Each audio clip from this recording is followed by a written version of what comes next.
पर स्त्री गमन और अनैतिक संबंधों को शास्त्रों में बहुत बड़ा पाप माना गया है। भागवत में नरक के वर्णन में भी इसका उल्लेख मिलता है। शास्त्र कहते हैं कि स्त्री और पुरुष जब तक विवाह सूत्र में नहीं बनते तब तक उन्हें ब्रह्मचर्य का पालन करना चाहिए। ब्रह्मचर्य का पालन न केवल आध्यात्मिक दृष्टिकोण से बल्कि सांसारिक जीवन में भी बहुत महत्वपूर्ण है। यदि युवा अवस्था में ब्रह्मचर्य का पालन किया जाए तो गृहस्थ जीवन सुखमय और समृद्ध होता है। उदाहरण के लिए, जैसे कोई फसल समय से पहले काट ली जाए तो उसमें दाने ठीक से नहीं बन पाते, लेकिन यदि उसे पकने का समय दिया जाए तो वह परिपक्व होकर भरपूर अनाज देती है। इसी प्रकार यदि युवावस्था में अपने मन और शरीर को संयमित रखा जाए तो जीवन में स्थिरता और आनंद बना रहता है। इसलिए बाल्यावस्था से लेकर यौवनावस्था तक ब्रह्मचर्य का पालन करना न केवल हमारे व्यक्तित्व का विकास करता है बल्कि हमारे गृहस्थ जीवन को भी सफलता और खुशियों से भर देता है।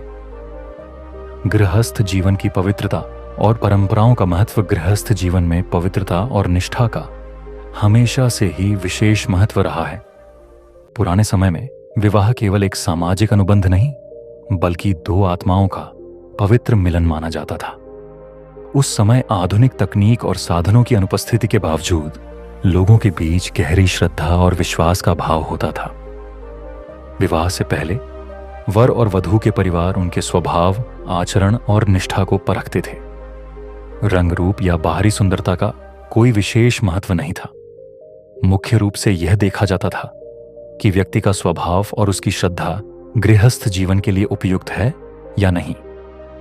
पाणी ग्रहण संस्कार के दौरान ही दोनों पक्ष विवाह को स्वीकार करते थे और जीवन भर साथ निभाने का वचन देते थे। उस समय रिश्ते केवल बाहरी आकर्षण पर आधारित नहीं होते थे। वर वधू एक दूसरे को देखकर यह समझते थे कि यह संबंध सिर्फ दो व्यक्तियों का नहीं बल्कि दो परिवारों का संगम है। गृहस्थ जीवन को पवित्र और आदर्श बनाए रखने के लिए निष्ठा, श्रद्धा और सहिष्णुता आवश्यक मानी जाती थी। यह केवल दो व्यक्तियों का साथ नहीं बल्कि पूरे समाज के लिए एक आदर्श उदाहरण था। इस प्रकार की पवित्रता और समर्पण जो उस समय के दंपतियों के जीवन में देखने को मिलती थी, आज के युग में भी प्रेरणा का स्रोत है। कोई व्यक्ति यदि लंगड़ा हो, उसकी आंखें कमजोर हो जाएं, सुनाई न दे और वह सुंदर न हो, तो भी यह सब उसके प्रारब्ध का परिणाम है। यदि वह क्रोधी स्वभाव का हो और दूसरों का अपमान करने वाला हो तो उसे और भी अधिक कष्टों का सामना करना पड़ता है। नारी का अपमान करने से व्यक्ति को नरक जैसे दुख झेलने पड़ते हैं। भगवान के विधान के अनुसार यदि कोई पुरुष अपनी पत्नी को छोड़कर किसी अन्य स्त्री के साथ संबंध बनाता है तो वह घोर पाप का भागी बनता है और उसे भयंकर दुर्गति का सामना करना पड़ता है। यह समझ लेना चाहिए कि परस्त्री गमन से जीवन और अधिक संकटपूर्ण हो जाता है, लेकिन यदि व्यक्ति अपनी गलती को स्वीकार करे और भगवान का नाम लेकर सच्चे हृदय से प्रायश्चित करे तो उसे अपने कर्मों का दंड भोगते हुए मोक्ष का मार्ग मिल सकता है। पुनः वही गलती करने से पुराने पाप ब्याज सहित लौट कर आ जाते हैं।